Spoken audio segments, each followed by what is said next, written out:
Have you ever felt overwhelmed by fear, as if every aspect of life is conspiring against you? What if I told you that this fear could be the secret key to your greatest achievements? Have you ever heard that anxiety can make you a better and stronger person?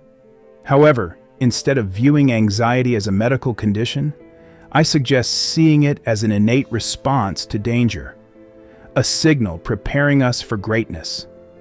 Indeed, your spirit wants you to shine in this lifetime and fulfill your divine destiny. Your anxiety is showing up to teach you to reconnect with your spirit, listen to your intuition, and live life as your true, authentic self. However, anxiety appears when your mind, body, and soul are in a state of imbalance. It's your spirit's way of speaking to you and helping you with your life purpose and mission. Yet it also offers a unique opportunity for growth. Nevertheless, anxiety on a spiritual level has the power to transform your life. What you perceive as your greatest weakness is teaching you how to be the best version of yourself. Anxiety is love's greatest killer, wrote Anais Nin famously. But what exactly is anxiety? It's a pervasive affliction, its nature as overwhelming and elusive as a shadow.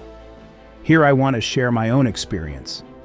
Yet, I have been living with generalized anxiety disorder since I was a child, although I wasn't officially diagnosed until 5. 6 years ago, I know anxiety was always there. Growing up, I found myself excessively worrying about every little thing. Small tests would have me up all night studying, especially at the age of 14. And then there were the baseball games. What if the ball came my way and I made a mistake? School dances were no different. Would anyone ask me to dance? Would everyone be staring?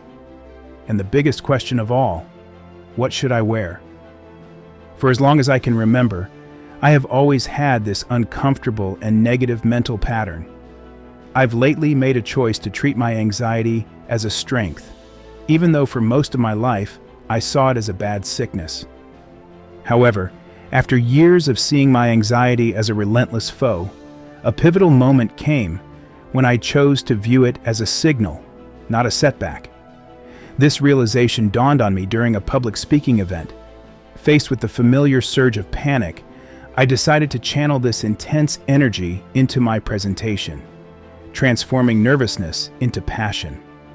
The result was not just a well-received talk, but a personal victory over my fears.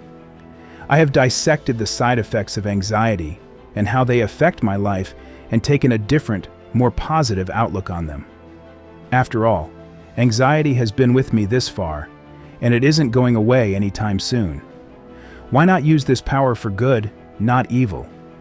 Danish philosopher Søren Kierkegaard, May 5th, 1813, November 11th, 1855, explains anxiety as the dizzying effect of freedom, of paralyzing possibility, of the boundlessness of one's existence, a kind of existential paradox of choice. Interestingly, in the concept of anxiety, Kierkegaard focuses attention on the profound relationship between the human experience and the melancholic and anxious sensations found in Grimm's fairy tale, the story of the youth who went forth to learn what anxiety was. He believes that both of these emotions are innate to human nature, with everyone experiencing anxiety and sadness, which tend to show up more strongly in particular historical and cultural periods, and frequently take the form of guilt-induced indifference. Moreover, Kierkegaard invites us to rethink the role of anxiety in our lives. He discussed angst, a profound type of worry that surfaces when we realize the vast array of choices before us, reminding us that we are the ones who must choose. Kierkegaard believed that angst was not something to shy away from. He proposed that by understanding the true nature of anxiety and learning to channel it effectively, it can become a powerful force for propelling us towards our ultimate potential. With that in mind, this video will explore how Søren Kierkegaard guides us to harness the power of anxiety. Anxiety, the dizziness of freedom? According to Kierkegaard, Anxiety is the result of gazing upon one's infinite possibilities and feeling dizzy. Without possibility, there would be no anxiety. How does Kierkegaard's theory of anxiety's fundamental role in our search for possibilities connect with some psychoanalytic theories that explain anxiety as the ego's reaction to danger? Kierkegaard's concept of anxiety as a reaction to the infinite possibilities mirrors the psychoanalytic view of anxiety as the ego's defense mechanism against potential threats, however, suggesting that both perspectives view anxiety as a critical, albeit challenging, part of personal development and decision-making. Kierkegaard uses the biblical story of Adam and the forbidden tree to illustrate how anxiety arises at the moment of decision, highlighting its role in making us aware of our moral and existential choices. This insight infers growth in the form of an opportunity to become self-aware, the need for personal responsibility, and the potential for learning and growing from experience. What is pivotal to the more contemporary study of anxiety is how Kierkegaard viewed anxiety as an opportunity for growth from a more self-centered need for immediacy to a more self-reflective, self-conscious state. That anxiety is experienced as the dizziness of freedom is a useful thought. Is it anxiety that allows us to open doors, to face us with the truth of our potential and the reality of what could lie ahead? Some people may find this to be excessively anxious due to the possibility of experiencing greater anxiety in the future. On the other hand, it seems obvious that anxiety is necessary for us to advance in life. How much anxiety is necessary to fuel the curiosity that drives us to discover new lands? And at what point does it become too much, turning curiosity into a paralyzing fear of the unknown? Considering anxiety as the dizziness of freedom opens up a profound dialogue about our capacity to face the unknown. It begs the question, how can we balance the discomfort of anxiety with its potential to drive us toward new horizons and personal growth? Reflecting on this can help us navigate the delicate balance between being paralyzed by fear and being motivated by it. Sartre's existential angst, creating identity through anxiety. Have you ever wondered what life is really all about? Why you are here? What your purpose is? Does your life have meaning? Do you ever ask, who am I? These questions have been asked throughout the ages by philosophers, theologians, psychologists, spiritualists, and others. Have you ever felt adrift in a world that seems indifferent to your existence? This existential dilemma, explored by Jean-Paul Sartre, challenges us to find our own meaning amidst the vast emptiness. Jean-Paul Sartre, a 20th century French philosopher and a prominent figure in existentialism, believed that the world we are born into is inherently meaningless and purposeless. This lack of inherent meaning doesn't doom us, but instead frees us. Sartre argued that it is up to each individual to create their own essence through choices and actions. Even though we have little control over the circumstances of the world we live in, if we develop self-awareness, we have the ability to make decisions that can propel us to greatness. Sartre proposed that we are born into a universe that is indifferent to our existence.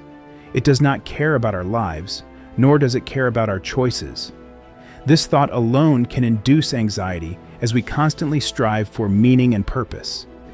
Existential dread can be triggered by the idea of a life without purpose.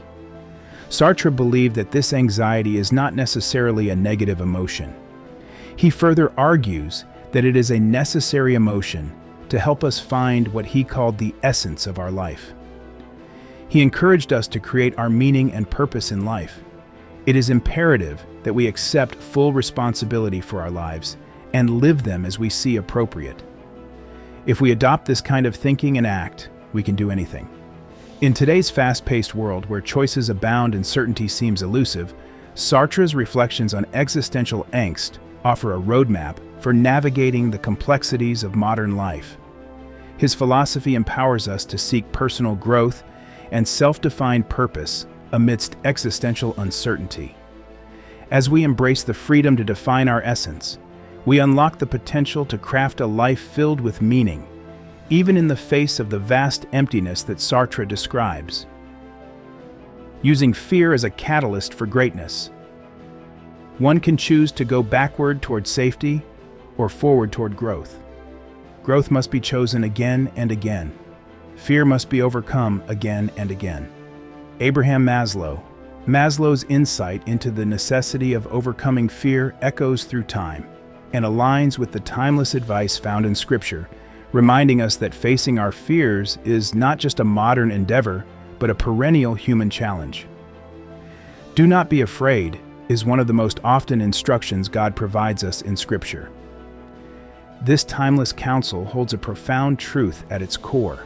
The inevitability of facing our deepest fears is not just a challenge, but an opportunity for profound personal growth. Why? Since anxiety is unavoidable. Furthermore, anxiety may be drowning and paralyzing. Anxiety prevents us from tackling the brave, important tasks we were created to accomplish.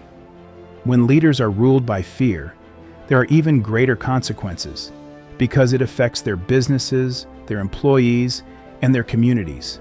Leadership requires facing fears head-on. Historical and contemporary leaders alike show us that it is not the absence of fear that defines greatness, but the courage to act in spite of it. This principle holds true across various fields, from business to politics to community service, where the greatest achievements often come from navigating through uncertainty and risk. Overcoming anxiety represents the highest point of our existence. It is a difficult trial because it is the trial of heaven's gates. The tougher the journey gets, and the more we want to return to our comfortable cave, the further along we are in it. Amazingly, we are not alone. Numerous people have traveled that path and left behind guidance in the form of artwork, music, literature, and paintings. Nietzsche's affirmation of anxiety. Embracing the eternal recurrence. Friedrich Nietzsche was a 19th century German philosopher. He was known for criticizing our society's religion, moral codes, and ethics. One might be surprised to see the man who created the concept of Übermensch in a conversation about anxiety. But he has also provided positive aspects of anxiety through his philosophy.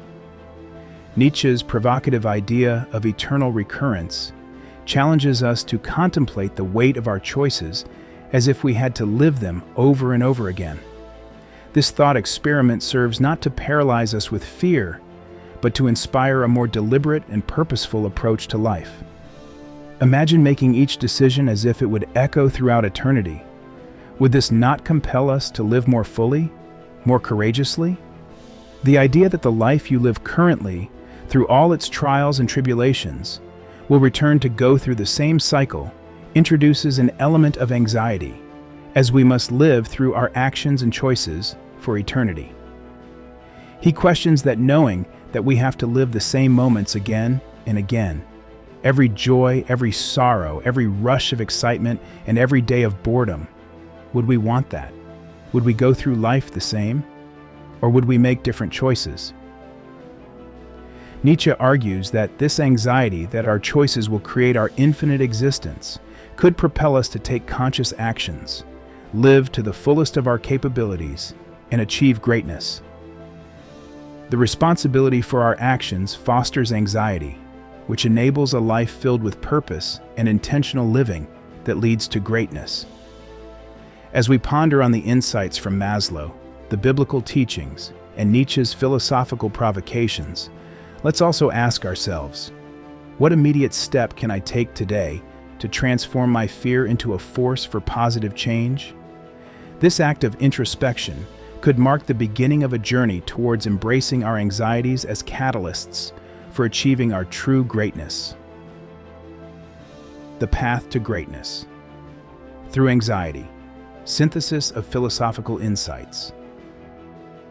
When anxiety is used positively, it may change our lives. Their points of view force us to acknowledge that anxiety is an inherent feature of being human, one that we should take advantage of to attain new heights in wisdom and personal development. We should learn to live with anxiety rather than try to get rid of it. This experience can assist us in examining our drawbacks and limits and overcoming them to move forward. Another aspect of their philosophy touches on the fact that we are responsible for every decision we make. Recognizing that each choice carves our path forward, anxiety becomes not just a hurdle, but a signpost, urging us to proceed with mindfulness and integrity. Whatever path we choose will directly impact our life's journey. This can lead to anxiety, but at the same time, can be a liberating feeling as we get to decide what we want to do with our lives and can change the course of actions for the better. Is it possible to become a leader if I experience a lot of anxiety? Anxiety is an emotion. Whether you have been anxious since birth or you are managing through challenging times, anxiety is a part of leadership. You may learn to handle and gain knowledge from this internal condition rather than an external threat over which you have no control. When you understand your anxiety and learn how to leverage it, you develop a leadership superpower. The ability to handle anxiety is a quality shared by some of the most successful individuals.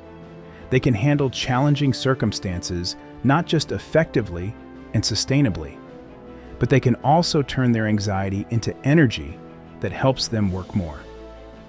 Many people who are considered great leaders, such as Winston Churchill and Abraham Lincoln, struggled with their mental health, yet their anxiety did not hold them back. Anxiety does not exclude you from being a leader, even if it may make things harder for you.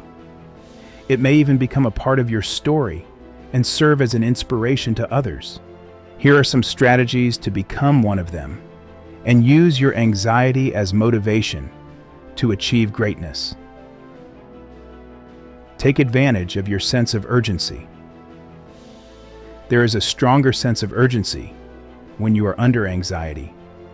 You're more aware of your responsibilities and the current circumstances. Take advantage of that. It can propel you to work harder and more efficiently.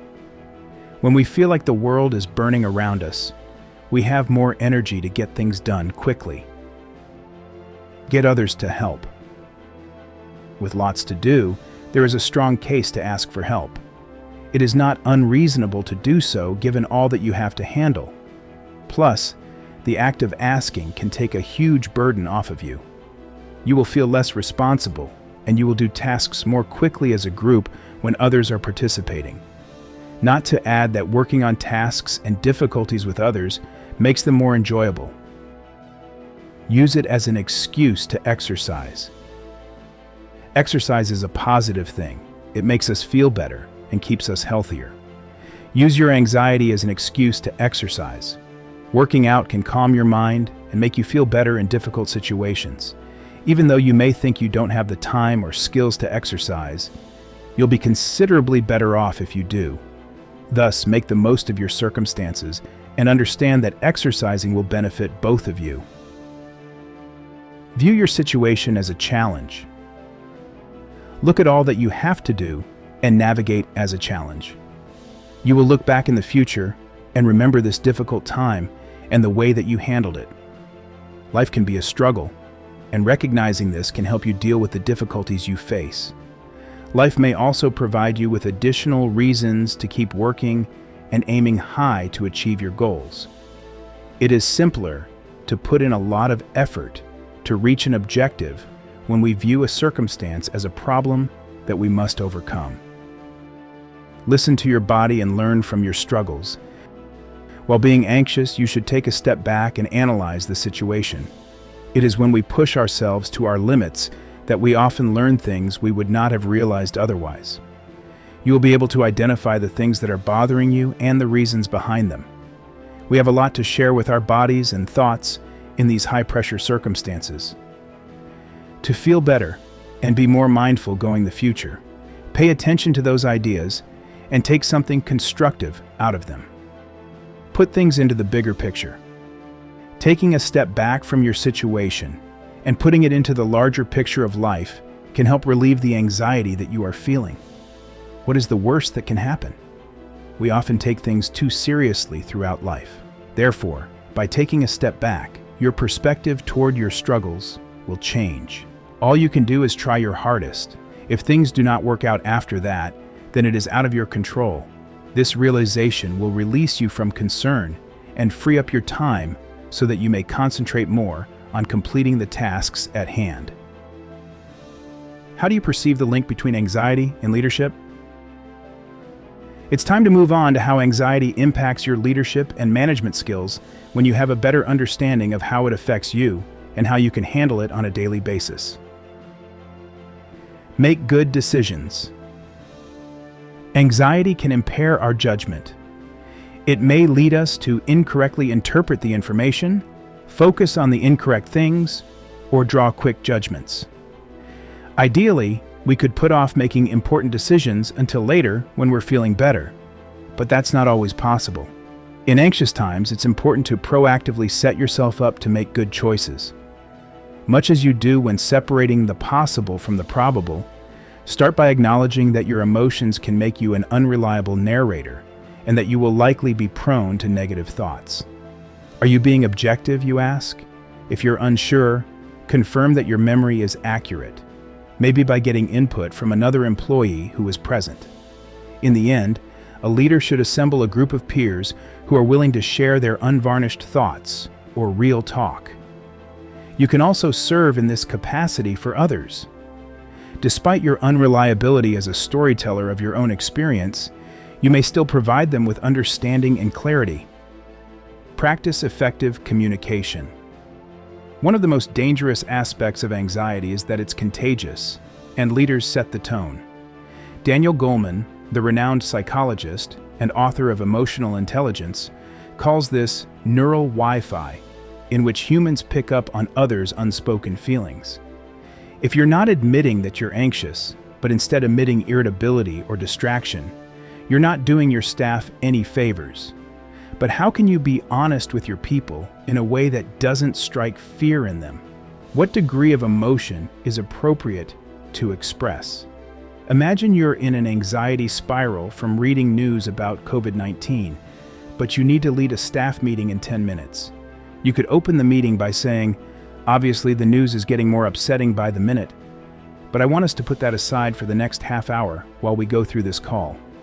Alternatively, you might be even more open and disclose that you're trying to control your terrifying thoughts by allowing yourself to revel in your deepest worries, for what Glass refers to as a worry hour, before putting them aside once more and moving forward.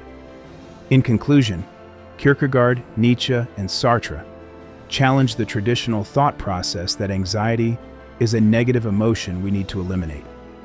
They try to give us a perspective into the paradoxical relationship between anxiety and greatness, and encourage us to view anxiety positively to improve our lives. We are encouraged to take responsibility for our lives by accepting to live with our anxiety, and the possibility of achieving greatness can arise through the experience. Share your thoughts, experiences, or any questions in the comments below. Your engagement helps us all grow and learn together. Thank you for watching, and don't forget to participate in this journey with your comments.